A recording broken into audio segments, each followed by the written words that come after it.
بسم اللہ الرحمن الرحیم۔ السلام علیکم ورحمۃ اللہ وبرکاتہ۔ درس بخاری کا سلسلہ جاری و ساری ہے۔ آج شروع کریں گے باب جماعت کے سوا ستونوں کے درمیان نماز پڑھنا۔ حدیث نمبر ہے 484۔ حضرت عبداللہ بن عمر رضی اللہ عنہ نے کہا کہ نبی کریم صلی اللہ علیہ وسلم اسامہ بن زید، عثمان بن طلحہ اور بلال رضی اللہ عنہ بیت اللہ میں داخل ہوئے اور دیر تک کعبہ میں رہے، پھر باہر تشریف لائے۔ سب لوگوں سے پہلے میں آپ کے پیچھے آیا اور بلال سے پوچھا کہ آپ نے کہاں نماز پڑھی؟ اس نے کہا اگلے دونوں ستونوں کے درمیان۔ اگلی حدیث ہے عبداللہ بن عمر رضی اللہ عنہ نے کہا کہ رسول اللہ صلی اللہ علیہ وسلم، اسامہ بن زید، بلال اور عثمان بن طلحہ کعبہ میں داخل ہوئے۔ عثمان نے کعبہ کا دروازہ بند کر لیا، آپ اس میں بہت دیر ٹھہرے۔ پھر میں نے بلال سے پوچھا جب کہ وہ باہر آئے، نبی کریم صلی اللہ علیہ وسلم نے اندر کیا کیا؟ اس نے کہا آپ نے ایک ستون اپنی بائیں طرف، ایک دائیں طرف اور 3 اپنے پیچھے کیے۔ اس وقت بیت اللہ میں 6 ستون تھے۔ پھر نماز پڑھی۔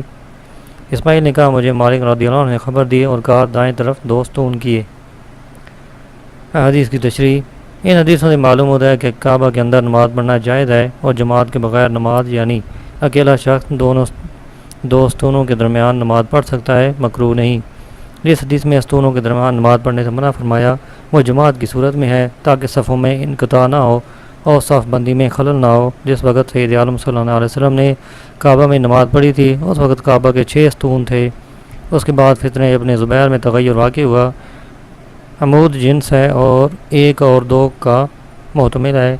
یہ حدیث مجمل ہے اور مالک کی روایت اس کا بیان ہے، لہذا یہ نہ کہا جائے کہ حدیث میں 5 ستون مذکور ہیں۔ عینی میں ہے کہ ستونوں کے درمیان نماز پڑھنے میں سلف کا اختلاف ہے۔ انس بن مالک اسے مکروہ کہتے ہیں کیونکہ حاکم کی صحیح روایت میں اس کی ممانعت آئی ہے۔ عبداللہ بن مسعود رضی اللہ عنہ نے کہا ستونوں کے درمیان صف بناؤ اور صفوف کو مکمل کرو۔ امام مالک نے کہا اگر مسجد تنگ ہو تو حرج نہیں۔ حضرت حسن بصری اور ابن سیرین نے کہا کہ یہ جائز ہے۔ اگلا باب ہے سواری اونٹ، درخت اور پالان کی طرف نماز پڑھنا۔ حدیث ہے نافع نے ابن عمر سے روایت کی کہ نبی کریم صلی اللہ علیہ وسلم اپنی اونٹنی کو عرض میں بٹھا کر اس کی طرف نماز پڑھتے تھے۔ میں نے کہا مجھے خبر دو جب اونٹ چل پڑے تو کیا کرتے؟ نافع نے کہا آپ صلی اللہ علیہ وسلم پالان کو آگے برابر کر لیتے اور اس کی لکڑی کی طرف متوجہ ہو کر نماز پڑھتے، اور ابن عمر رضی اللہ عنہ بھی ایسے ہی کیا کرتے تھے۔ اس حدیث سے معلوم ہوا کہ آپ نے اونٹنی اور پالان کو ستھرا بنایا، مگر اس میں درخت کا ذکر نہیں۔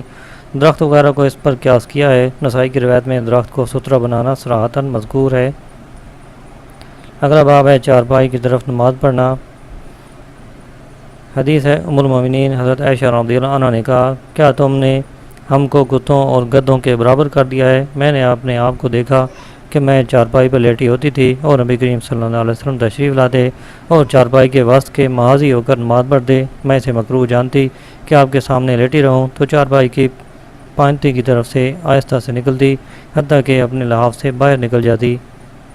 حدیث کی تشریح۔ ام المومنین رضی اللہ عنہ نے یہ اس وقت کہا جب کہ لوگوں نے کہا کہ کتا، گدھا اور عورت نماز قطع کر دیتے ہیں۔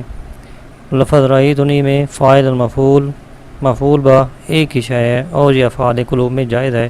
اس حدیث سے واضح ہوتا ہے کہ عورت نماز قطع نہیں کرتی کیونکہ ام المومنین رضی اللہ عنہ کا اپنے لحاف سے باہر نکل جانا ایسا ہے جیسے وہ آپ صلی اللہ علیہ وسلم کے آگے سے گزر گئیں۔ ام المومنین اس لیے لحاف سے باہر نہ نکلی تھیں کہ کہیں سرور کائنات صلی اللہ علیہ وسلم کے خشوع و خضوع میں فرق نہ آئے، بلکہ انہوں نے اپنی طبع کے اعتبار سے آپ کے آگے لیٹے رہنا مناسب نہ سمجھا۔ ام المومنین رضی اللہ عنہ نے کہا رات کی نماز میں جب سید عالم صلی اللہ علیہ وسلم سجدہ میں جاتے تو میرے پاؤں کو حرکت دیتے، میں پاؤں اکٹھے کر لیتی تھی۔ جب آپ سجدہ کر لیتے تو میں پاؤں سیدھے کر لیتی تھی۔ اس وقت گھروں میں چراغ نہ جلائے جاتے تھے۔ معلوم ہوا کہ سید عالم صلی اللہ علیہ وسلم کے خضوع میں بہرحال فرق نہیں آتا۔ اس سے معلوم ہوا کہ عورت یا مرد نمازی کے آگے ہوں تو نماز میں خلل نہیں آتا۔ اگلا باب ہے نمازی اس شخص کو دفع کرے جو اس کے آگے سے گزرنا چاہے۔ ابن عمر رضی اللہ عنہ نے تشہد میں گزرنے والے کو دفع کیا اور اسی طرح کعبہ میں کرے اور کہا اگر وہ انکار کرے مگر اس کا کہ تو اس سے لڑے تو اس سے جھگڑا کر۔ حدیث ہے ابو صالح سمان نے کہا میں نے ابو سعید خدری رضی اللہ عنہ کو جمعہ کے روز کسی شے کی طرف متوجہ نماز پڑھتے دیکھا جو اس کو لوگوں سے آڑ کیے ہوئے تھی۔ ابو معاہد کے بیٹوں میں سے ایک جوان نے ان کے آگے سے گزرنا چاہا تو ابو سعید نے اس کے سینہ پر تھپڑ مارا۔ نوجوان نے نظر کی اور ان کے آگے سے گزرنے کے سوا کوئی راہ نہ پائی تو وہ گزرنے کے لیے لوٹا۔ ابو سعید نے پہلے سے سخت اس کو تھپڑ مارا۔ وہ ابو سعید سے ناراض ہو کر مروان کے پاس گیا اور اسے واقعہ کی شکایت کی۔ ابو سعید بھی اس کے پیچھے مروان کے پاس چلے گئے۔ مروان نے کہا، اے ابو سعید، تمہارے اور تمہارے بھتیجے کے درمیان کیا جھگڑا ہے؟ ابو سعید نے کہا، میں نے نبی کریم صلی اللہ علیہ وسلم سے سنا، آپ فرماتے تھے جب تم میں سے کوئی کسی شے کی طرف نماز پڑھے جو اس کو لوگوں سے آڑ کرے اور کوئی شخص اس کے آگے سے گزرنا چاہے تو وہ اس کو روکے، اگر وہ رکنے سے انکار کرے تو اسے جھگڑا کرے کیونکہ وہ شیطان ہے۔ حدیث کی تشریح، یعنی کعبہ یا غیر کعبہ میں نماز پڑھے اور کوئی شخص آگے سے گزرنا چاہے تو اس کو دفع کرنے ورنہ اس سے لڑے۔ اور اس حدیث کے دو اسناد ہیں۔ دوسرے اسناد میں ابو صالح کہتے ہیں، میں نے ابو سعید کو دیکھا، اور یہ پہلے اسناد سے قوی ہے کیونکہ اس میں ابو صالح کی روایت ہے کہ ابو سعید نے کہا، رویت کا ذکر نہیں، پہلی میں رویت کا ذکر ہے۔ قتال سے مراد جھگڑا ہے، قتل نہیں۔ اگر وہ بالفرض جھگڑے میں مر جائے تو قاضی عیاض نے کہا، بالاتفاق اس کا قصاص نہیں اور دیت میں اختلاف ہے۔ گزرنے والے کو روکنا مستحب ہے، واجب نہیں۔ اور اسے شیطان اس لیے کہا کہ نمازی کے آگے سے گزرنے پر اس کو شیطان ابھارتا ہے، یا وہ انسانی شیطان ہے، اور سرکش انسان پر شیطان کا اطلاق جائز ہے۔ اللہ تعالیٰ فرماتا ہے، شیاطین الانس والجن۔ اس حدیث سے معلوم ہوتا ہے کہ نمازی کو اپنے آگے سترہ کرنا چاہیے، اور یہ امام ابو حنیفہ، مالک اور شافعی رضی اللہ عنہ کے نزدیک مستحب ہے، جبکہ امام احمد اسے واجب کہتے ہیں، اور اسے ایسی جگہ گاڑے جہاں سے گزرنا مکروہ ہے یا وہ مقام سجود ہے۔ امام شافعی 3 ہاتھ کی مقدار کہتے ہیں، جبکہ امام مالک رضی اللہ عنہ کوئی ہاتھ مقرر نہیں کرتے۔ ہاں، وہ اتنا ضرور کہتے ہیں کہ سترہ اتنی دور ہو کہ نمازی اسے ہاتھ سے روک سکے۔ ابو داؤد کی جس روایت میں ہے، اگر سترہ نہ ملے تو آگے خط کھینچ لے۔ امام نووی اور قاضی عیاض نے اسے ضعیف قرار دیا ہے۔ امام شافعی نے بھی اس کے ضعف کی طرف اشارہ کیا ہے۔ سترہ اس قدر ہونا چاہیے جو دور سے ظاہر ہو اور انگلی کے برابر موٹا اور کم از کم 1 ہاتھ لمبا ہو، اور اسے دائیں ابرو کے سامنے کرے، بالکل ناک کے مقابلہ نہ کرے، کیونکہ یہ سمود ہے جسے نبی کریم صلی اللہ علیہ وسلم نے منع فرمایا ہے۔ اگلا باب ہے نمازی کے آگے سے گزرنے والے کو گناہ۔ بصر بن سعید نے روایت کی کہ زید بن خالد نے اس کو ابو جہیم کے پاس بھیجا کہ اسے پوچھے کہ انہوں نے رسول اللہ صلی اللہ علیہ وسلم سے نمازی کے آگے سے گزرنے والے کے متعلق کیا سنا ہے۔ ابو جہیم نے کہا، رسول اللہ صلی اللہ علیہ وسلم نے فرمایا، اگر نمازی کے آگے سے گزرنے والا یہ معلوم کر لے کہ اسے کتنا گناہ ہے تو اس کا 40 برس کھڑے رہنا اس کے آگے گزرنے سے بہتر ہوگا۔ ابو النضر نے کہا کہ مجھے معلوم نہیں کہ بصر بن سعید نے 40 دن کہے یا 40 ماہ یا 40 سال کہے۔ حدیث کی تشریح، یعنی نماز کے آگے گزرنے والے کو اگر یہ معلوم ہو جائے کہ اسے کتنا گناہ ہے تو اس کا 40 برس کھڑے رہنا اس کے گزرنے سے بہتر ہوتا۔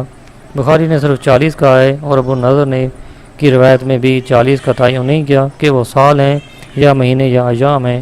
ابن ماجہ کی روایت میں 100 سال اور بازار کی روایت میں 40 سال مذکور ہیں۔ بہرحال نمازی کے آگے سے گزرنے پر سخت وعید منقول ہے۔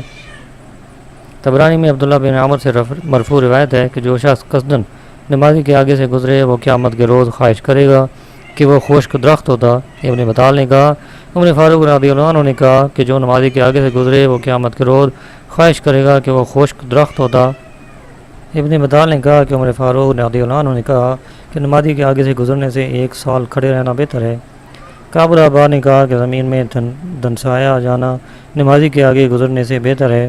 40 سال کے عدد کی تخصیص کی حکمت خدا ہی جانتا ہے، ہو سکتا ہے کہ اطوار انسان کے اعتبار سے 40 فرمایا ہو، کیونکہ غالباً انسان کے اطوار میں سے ہر طور کا کمال 40 کے عدد میں ہے۔ چنانچہ نطفہ کا ہر طور 40 دن میں بدلتا ہے، اور انسان کی عقل کا 40 سال میں ہونا، اس لیے عموماً نبوت و ولایت 40 سال کے بعد رونما ہوتی ہے۔ امام طحاوی نے کہا 40 کے بعد 100 سال کا ذکر کرنا نمازی کے آگے سے گزرنے والے پر اس کی عظمت بیان کرنا ہے، کیونکہ یہ مقام زجر و تشدید ہے، اور 100 کو اس لیے ذکر کیا ہے کہ یہ عدد اشراط اور علوف کے درمیان ہے، بہتر کام درمیانہ ہوتا ہے۔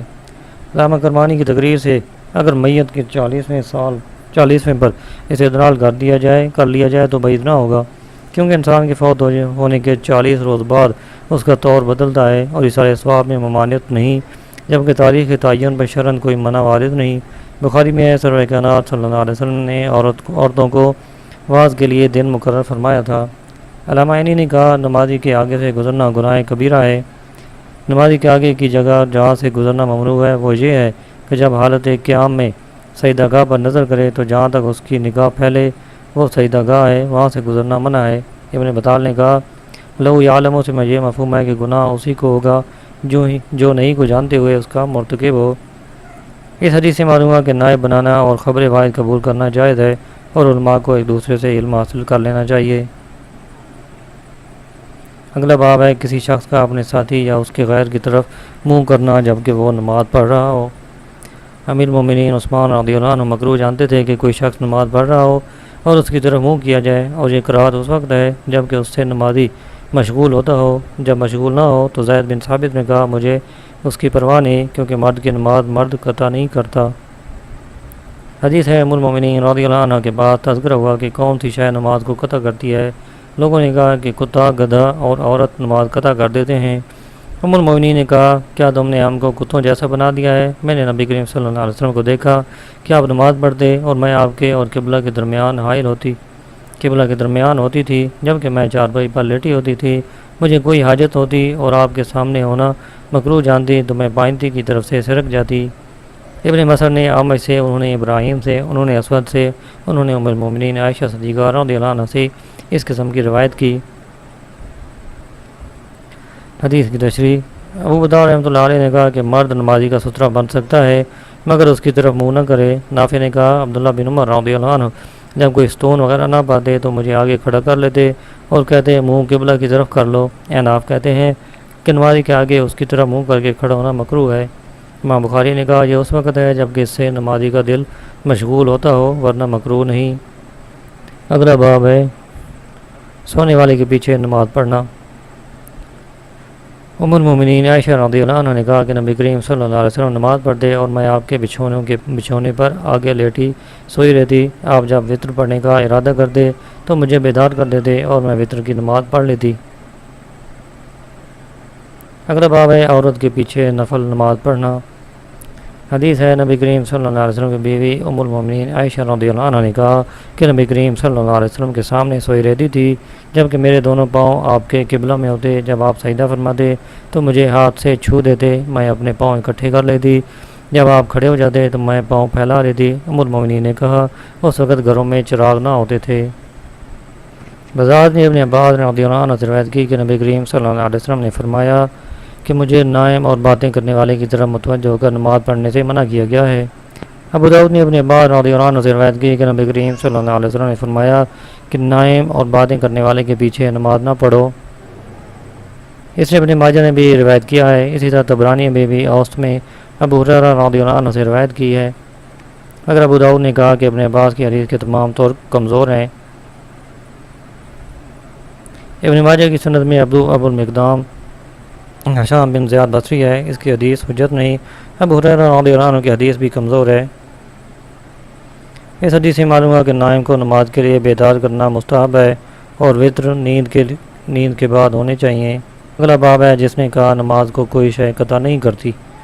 حدیث ہے ام المومنین عائشہ رضی اللہ عنہ کے بعد یہ تذکرہ ہوا کہ جو شے نماز کو فاسد کرتی ہے وہ کتا، گدھا اور عورت ہے۔ ام المومنین نے کہا تم نے ہم کو گدھوں اور کتوں کے مشابہ کر دیا ہے۔ اللہ کی قسم میں نے نبی کریم صلی اللہ علیہ وسلم کو دیکھا کہ آپ نماز پڑھتے اور میں چارپائی پر آپ کے اور قبلہ کے درمیان لیٹی ہوتی تھی۔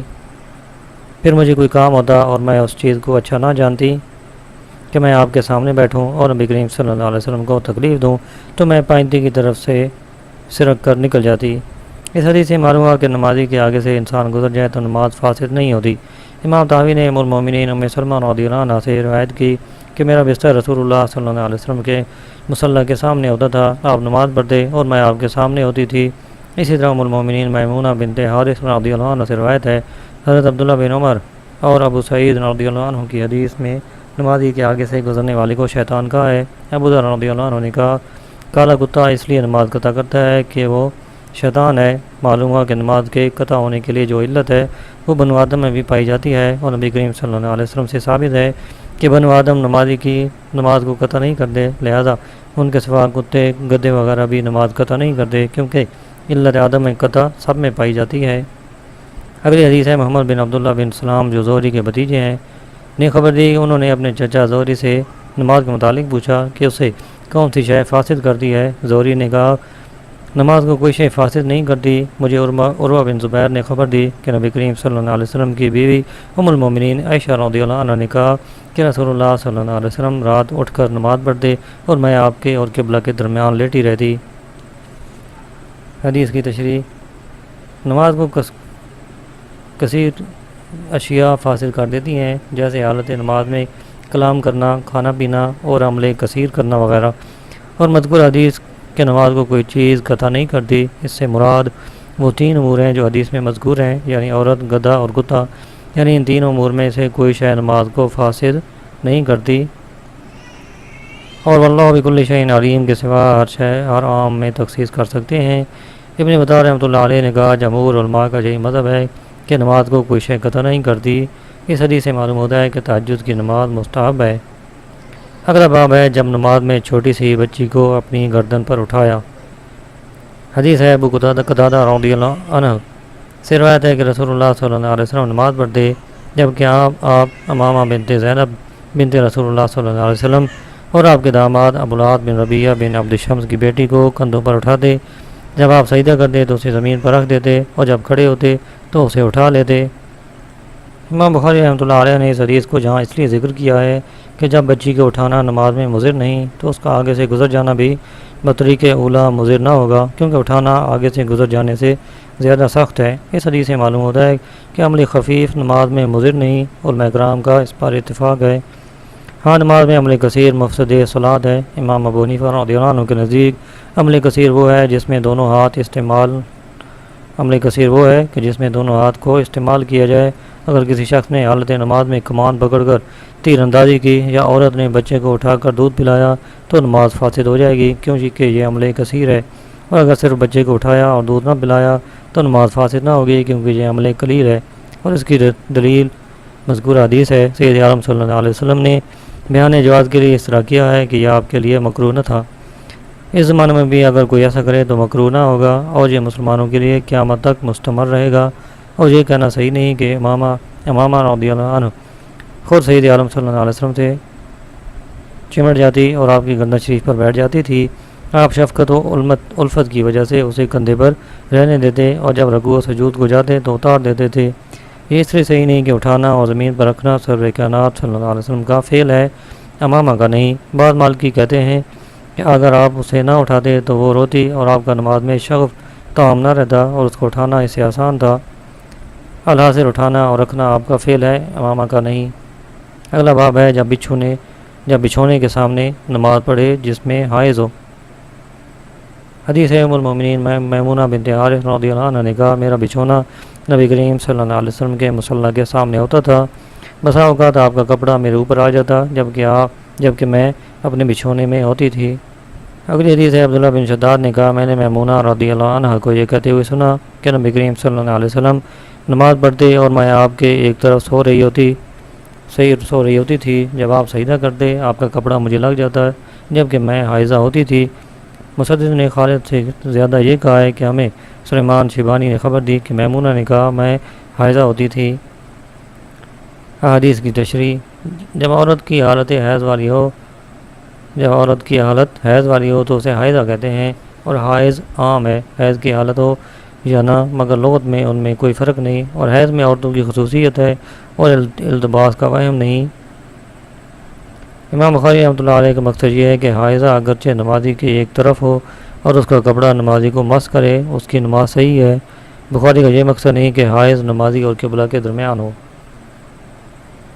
اگلا باب ہے جب کوئی شخص سجدہ کے وقت اپنی بیوی کو دبا دے تاکہ سجدہ کر سکے۔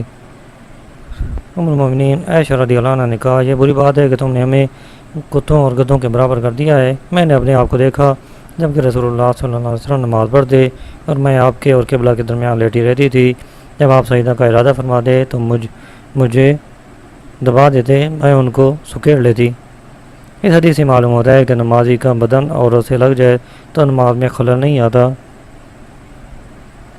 اس حدیث سے یہ بھی معلوم ہوا کہ عورت کو ہاتھ سے مس کرے تو وہ وضو باقی رہتا ہے۔